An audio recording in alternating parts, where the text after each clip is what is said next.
Bollywood silver screen presenting Sherlock Holmes. ये एक पूरी सस्पेंस कहानी है और ये कहानी शुरू होती है सन 1890 से।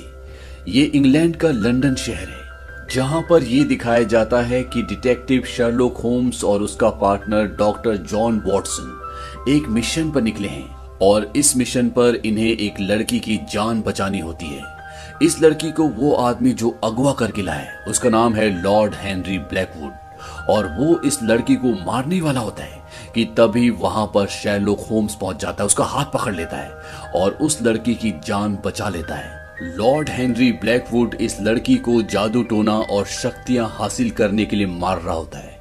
इससे पहले भी वो 5 लड़कियों को मार चुका है, लेकिन अब वो शर्लॉक होम्स और पुलिस की गिरफ्त में है। उसे पुलिस पकड़ कर ले जाती है और जब वो जेल में होता है तो वो वहां पर एक पुलिस वाले के ऊपर जादू कर देता है जिससे वो तड़पना शुरू हो जाता है। और जब वहां पर दूसरा पुलिस वाला आता है वो उससे पूछता है कि ब्लैकवुड ये सब तुमने क्यों किया।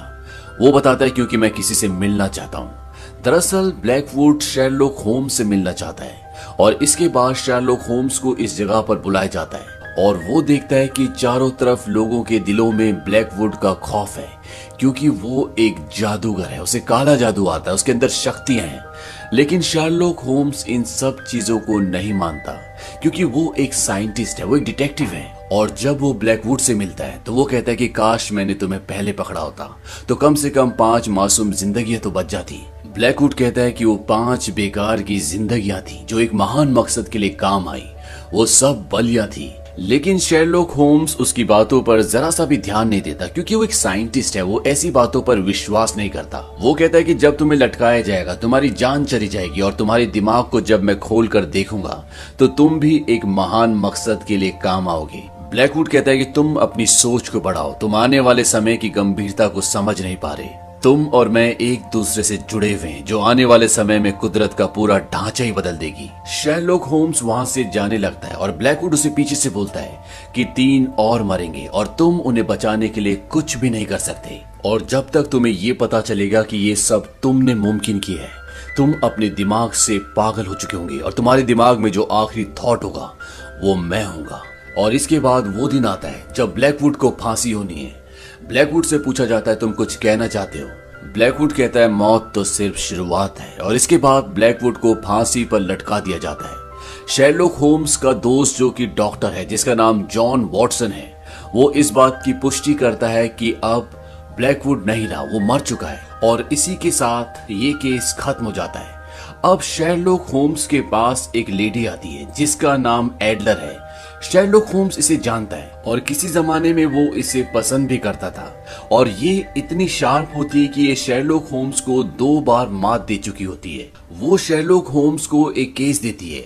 वो कहती है कि ल्यूक रियोर्डन नाम का एक आदमी है, तुम्हें मेरे लिए उसे ढूंढना होगा। और उस आदमी की डिटेल्स देने के बाद वो वहां से चली जाती है, लेकिन होम्स उसका पीछा करता है और वो देखता है कि वो एक तांगा गाड़ी में बैठ जाती है जहां पर अंदर पहले से एक आदमी है। और शर्लॉक होम्स जिसने पूरी तरह से अपना रूप बदला होता है वो उनकी तांगा गाड़ी से टकराता है और उन्हें कहता है कि मेरे पास एक रिवॉल्वर है, क्या आप खरीदना चाहोगी। लेकिन अंदर जो आदमी होता है वो उसे रिवॉल्वर दिखाता है और शर्लॉक होम्स वहां से निकल जाता है। होम्स अपने पार्टनर को बताता है कि एडलर जरूर किसी के लिए काम कर रही है और वो पूरी तरह से उसके कंट्रोल में है, जो कि एक बहुत बड़ी बात है। शर्लॉक होम्स ये बात इसलिए बोलता है क्योंकि एडलर को कंट्रोल करना इतना आसान नहीं है। अब ये दोनों जब यहाँ पर बैठे होते हैं तभी पुलिस का एक आदमी आता है और वो कहता है कि ब्लैकवुड शायद कब्र से उठ चुका है, आज उसे वहां के चौकीदार ने वहां पर चलते हुए देखा। शर्लॉक होम्स बोलता है कि ये बहुत ही दिलचस्प है। वॉटसन कहता है कि ऐसा नहीं हो सकता क्योंकि मैंने खुद उसे चेक किया था, वो मर चुका था। लेकिन पुलिस वाला उन्हें अपने साथ चलने के लिए कहता है। वो कहता है कि अगर ये बात लोगों तक पहुंच गई तो उनके दिलों में दहशत हो जाएगी। और इसके बाद शर्लॉक होम्स और वॉटसन उस जगह पर जाते हैं और उस कब्र को बाहर निकाला जाता है जिसमें ब्लैकवुड की बॉडी थी। और जब उसे खोला जाता है तो उसके अंदर ब्लैकवुड की बॉडी नहीं होती बल्कि उसके अंदर एक दूसरी डेड बॉडी होती है। और यहाँ पर जितने भी लोग होते हैं वो सब के सब अब दहशत में हैं, उनके दिलों में डर है। उन्हें यकीन हो चुका है कि ब्लैकवुड एक बहुत बड़ा जादूगर है, उसके पास असीम शक्तियां हैं। और जिस आदमी ने वहां पर ब्लैकवुड को देखा होता है वो कहता है मैंने उसे खुद चलते हुए देखा था और जब मुर्दे जिंदा हो जाते हैं तो जिंदा लोग ताबूतों को भरते हैं। अब शेरलॉक होम्स और वॉटसन जब उस आदमी को ध्यान से देखते हैं तो उन्हें पता चल जाता है कि ये वही आदमी है जिसे ढूंढने का केस अभी थोड़े वक्त पहले एडलर ने इन्हें दिया था। अब ये दोनों यहाँ से निकलकर उस बौने का एड्रेस ढूंढना चाहते हैं। दरअसल शेरलॉक होम्स को उस बौने के ताबूत में एक घड़ी मिली थी और उस घड़ी की शॉप में जाने के बाद इन्हें उसका एड्रेस मिल जाता है। यहाँ पर वॉटसन को ये लगने लगता है कि ये जादुई शक्तियों का कुछ न कुछ खेल है। वो होम्स को बोलता है कि भारत में एक आदमी था जिसने अपने मरने की भविष्यवाणी की थी और यहाँ तक कि उसने ये भी बता दिया था कि उसको कितनी गोलियां लगेंगी। होम्स कहता है कि हाँ, लेकिन मैं बिना किसी इन्वेस्टिगेशन के, बिना डेटा हासिल किए किसी भी नतीजे पर नहीं पहुंच सकता। और अब ये दोनों उस आदमी के घर के अंदर पहुंच जाते हैं जिसकी डेड बॉडी उस ताबूत में थी, जिस ताबूत में ब्लैकवुड की बॉडी थी। इस घर में पहुंचने के बाद इन्हें ये पता चलता है कि ये आदमी ब्लैकवुड के साथ मिलकर कोई एक्सपेरिमेंट, कोई बहुत बड़ा प्रोजेक्ट कर रहा था जिसमें साइंस और जादू का मिश्रण था। यहाँ पर शेरलॉक होम्स को एक मरा हुआ मेंढक भी दिखता है जो तांबे के बर्तन के अंदर होता है और इसके साथ साथ इन्हें कई सारे सबूत दिखते हैं। अब जब ये इन्वेस्टिगेशन कर रहे होते हैं तभी यहाँ पर कुछ आदमी आ जाते हैं और इनके साथ एक बहुत ताकतवर आदमी होता है। दरअसल ये इस जगह को नष्ट करने के लिए आए होते हैं ताकि यहाँ पर कोई भी कुछ ढूंढ ना पाए। लेकिन अब शेरलॉक होम्स और उसका साथी वॉटसन जो उन्हें चाहिए था वो जानकारी यहाँ से कलेक्ट कर चुके हैं। ये आदमी इन पर हमला करते हैं और इनकी मुठभेड़ में यहाँ पर आसपास बहुत नुकसान भी होता है। एक पूरी की पूरी नाव पानी में डूब जाती है और जिसकी एवज में इन दोनों को जेल में बंद कर दिया जाता है। सुबह वॉटसन की जो फियांसी होती है जिसका नाम मैरी है वो उसे छुड़ा कर ले जाती है और शेरलॉक होम्स जेल में ही रह जाता है। लेकिन कुछ ही घंटों बाद उसकी भी जमानत हो जाती है और जो आदमी उसकी जमानत करवाता है वो उसे न्यूज़पेपर दिखाता है। न्यूज़पेपर में लिखा होता है Blackwood lives and the devil walks with him, यानी कि ब्लैकवुड जिंदा है और शैतान उसके साथ चलता है। न्यूज़पेपर में ये खबर छपने से चारों तरफ दहशत होती है और वो आदमी जो उसे न्यूज़पेपर दिखाता है वो कहता है कि कुछ ऊंचे ओहदे वाले, कुछ ऊंचे पहुंच के लोगों ने तुम्हारी जमानत दी है और उन लोगों ने तुम्हें बुलाया है।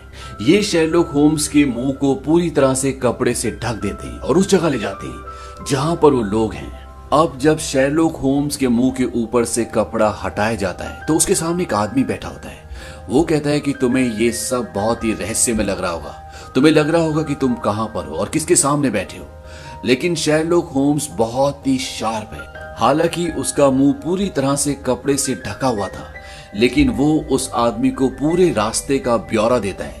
वो उसे बताता है कि वो उसे कहां से, किन रास्तों से यहां तक लेकर आए और ये नहीं, वो उसे ये भी बताता है कि वो इस वक्त कहां पर बैठा हुआ है और साथ ही में वो उस आदमी की अंगूठी देखकर उसे ये बताता है कि आप टेम्पल ऑफ 4 ऑर्डर्स के हेड भी हैं और टेबल पर जो खत रखे होते हैं उन खतों को देखकर वो ये बताता है कि आपका नाम सर थॉमस रॉथरम है। और ये सब बताने के बाद शेरलॉक होम्स बोलता है कि रहस्य तो ये है कि आपने मेरी आंखों पर पट्टी क्यों बांधी। दरअसल ये लोग नहीं चाहते थे कि शेरलॉक होम्स को ये पता चले कि वो कहाँ है, किसके सामने बैठा है और क्यों बैठा है। लेकिन शेरलॉक होम्स का दिमाग इतना तेज होता है कि वो बिना बताए सब कुछ जान लेता है और वो ऐसा इसलिए कर पाता है कि वो अपने आसपास के वातावरण को बहुत जल्दी से रीड कर लेता है, इसीलिए उसे सब कुछ पता चल जाता है। ये लोग शेरलॉक होम्स को बोलते हैं कि हमारे सीक्रेट सिस्टम ने हमेशा दुनिया को बचाया है, लेकिन उनका गलत इस्तेमाल भी हो सकता है, जिसे कुछ लोग डार्क आर्ट या काला जादू भी कहते हैं। ये शेरलॉक होम्स को बताते हैं कि हमारे दिल में डर है।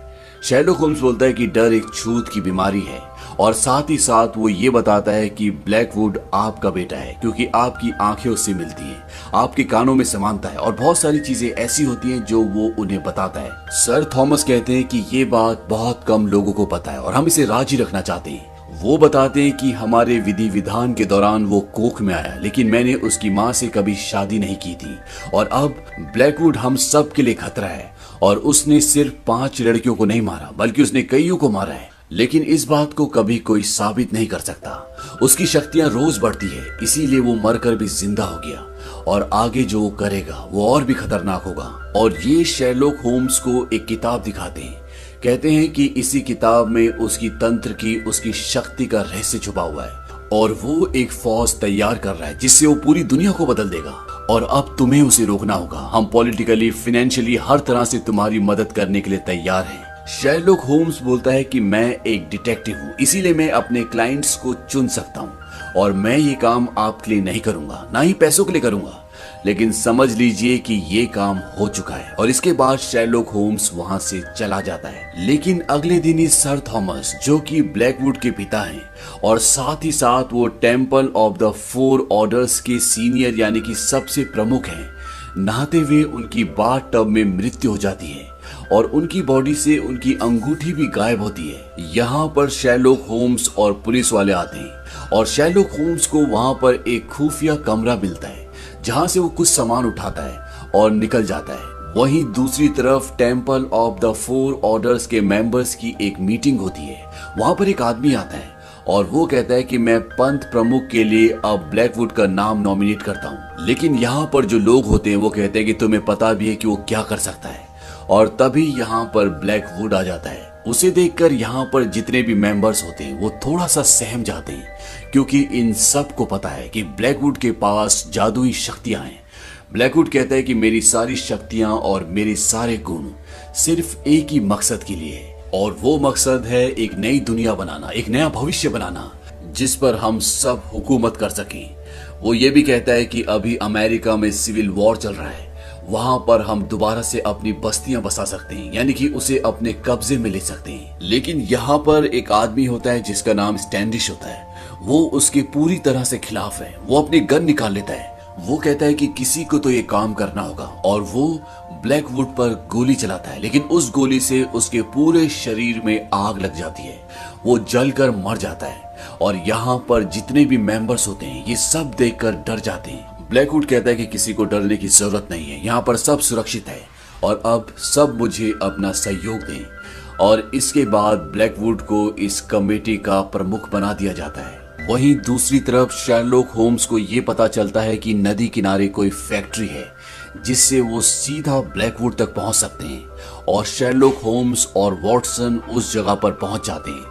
वहां पहुंचने के बाद इन्हें ये पता चलता है कि यहाँ पर कोई साइंस का एक्सपेरिमेंट हो रहा था और यहाँ से कोई मशीन अभी अभी हटाई गई है।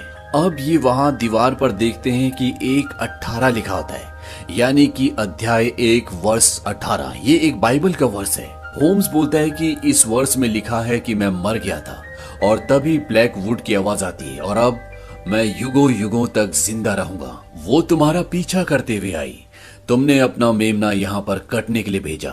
और तभी वो देखते हैं कि सामने एडलर होती है। एडलर वही लड़की होती है जो होम्स के घर पर आकर उसे उस आदमी को ढूंढने का केस दिया था, जिस आदमी की डेड बॉडी ब्लैकवुड की कब्र में मिली थी।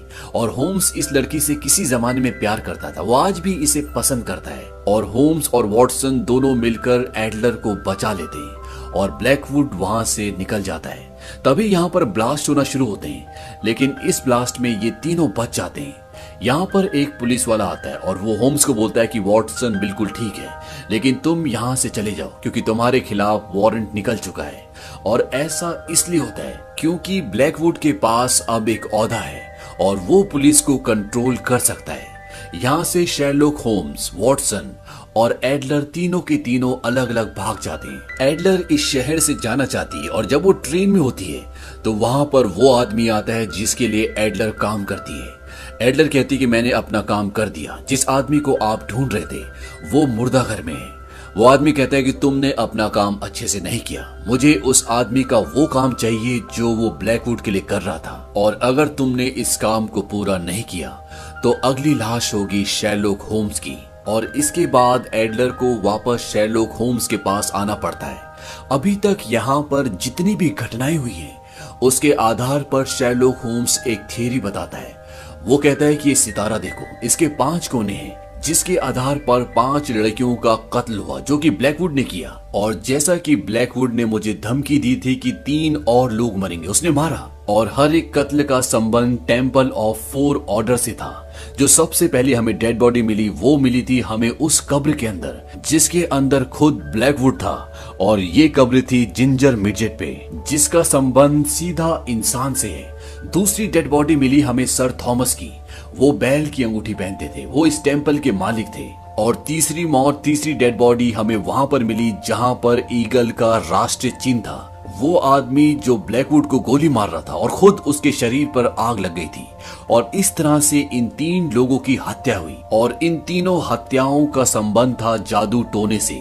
सबसे पहले इंसान को इंसान की तरह मारा गया, दूसरे इंसान को इसलिए मारा गया क्योंकि उसके हाथ पर बैल की अंगूठी थी जो रिप्रेजेंट करता है बैल को, और तीसरे इंसान को वहां पर मारा गया जहां पर ईगल का निशान था जो रिप्रेजेंट करता है एक ईगल को। और इस तरह से क्रॉस के 3 हिस्से पूरे होते हैं और अब वक्त है फाइनल एक्ट का, यानी क्रॉस के चौथे हिस्से का, और ये रिप्रेजेंट करता है एक शेर को। और जब वो उसके हिसाब से नक्शे पर देखते हैं तो उन्हें पता चलता है कि अगला जो हमला होगा वो पार्लियामेंट पर होगा, लेकिन इन्हें अभी भी एग्जैक्ट लोकेशन नहीं पता होती। तभी यहाँ पर पुलिस वाले आ जाते हैं। शेरलॉक होम्स अपने आप को गिरफ्तार करवा लेता है और वॉटसन और एडलर वहां से भाग जाते हैं। शेरलॉक होम्स को एक पुलिस के बड़े अधिकारी के पास ले जाया जाता है जो कि पूरी तरह से ब्लैकवुड के साथ मिला हुआ है, और अब ये शेरलॉक होम्स को मारना चाहता है। शेरलॉक होम्स उसके जूतों पे लगे हुए कीचड़, उसके पैंट पर लगी हुई लाल मिट्टी,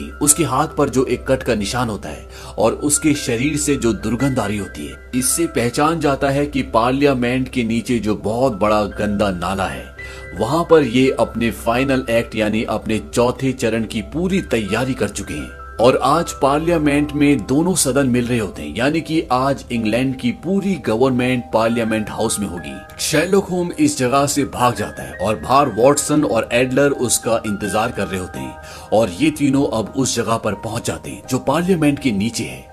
और वहां जाकर ये देखते हैं कि वहां पर एक बहुत बड़ा एक्सपेरिमेंटल मशीन होता है। शेरलॉक होम्स बोलता है कि देखो, ब्लैकवुड का जादू जाहिर हो गया है, ये एक बहुत बड़ा केमिकल वेपन है। और शेरलॉक होम्स समझ जाता है कि वो आदमी जिसकी डेड बॉडी ब्लैकवुड की कब्र में मिली थी, जो कि एक साइंटिस्ट था, वो किस प्रोजेक्ट पर काम कर रहा था। और ये एक ऐसा वेपन होता है जो युद्ध कला में पूरी तरह से क्रांति ले आएगा, क्योंकि इससे पहले ऐसा वेपन कभी भी नहीं बना होता। ये यहाँ बेसमेंट में सभी लोगों को मार देते हैं। शेरलॉक होम्स बोलता है कि ये एक केमिकल वेपन है जो कि लिक्विड को एक धुएं में बदल देगा, और धुआं पाइप से होता हुआ ऊपर पार्लियामेंट में जाएगा जहां पर इस दुनिया के सबसे ताकतवर लोग हैं, और वो सब दम घुटने से इस जहरीले धुएं से मर जाएंगे। और जरूर ब्लैकवुड के हाथ में कोई रिमोट कंट्रोल होगा जिससे वो इसे एक्टिवेट कर सकता है। और ऊपर पार्लियामेंट में ये दिखाया जाता है कि ब्लैकवुड वहां पर अपने काले जादू की शक्ति से लोगों को डरा रहा होता है।